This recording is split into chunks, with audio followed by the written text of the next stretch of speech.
Bonjour à tous, je vais vous présenter un petit tuto malin. On connaît tous la bombe d'air sec qui est sèche, c'est le cas de le dire, qu'il n'y a plus d'air, ou un minimum, c'est le cas de le dire. Elle est un peu fatiguée, elle arrive en fin de vie. Alors bon, ce que je vais vous proposer, c'est tout simplement de remettre de la pression dedans pour pouvoir la réutiliser plusieurs fois. Et c'est extrêmement facile. On va démonter simplement l'embout, ici, en tirant dessus. Ça se défait tout seul. On a un petit embout comme ça, et on a ce morceau-là.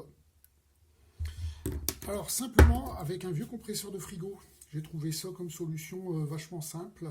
On a tous, comme on dirait, une déchetterie pas loin de chez soi, avec un vieux compresseur de frigo récupéré.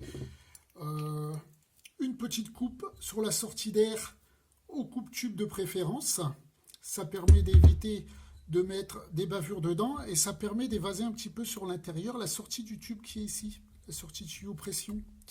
Après c'est tout simple, il suffit de le mettre en marche. Hop.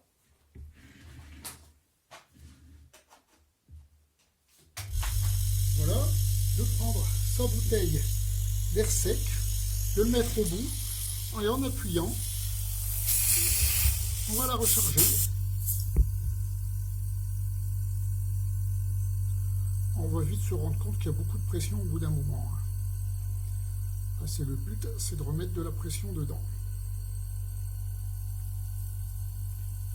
On va savoir qu'un petit compresseur de frigo comme ça, il n'a pas de mal à monter à 10 bars, alors il faut quand même faire attention. Voilà, là on va en avoir largement assez, je crois. Hop. On n'ajoute pas de poids, c'est que de l'air. On remonte l'embout dessus. Et après, constat tout simple. On a une pression à travailler. Ce qui est intéressant là-dessus, c'est quand on veut passer un petit coup d'air sec dans son ordinateur ou un peu où on veut, pour faire un peu de nettoyage divers, si on veut que ça souffle bien, sans devoir racheter toujours des bouteilles, on peut la remplir facilement. Je vous remercie.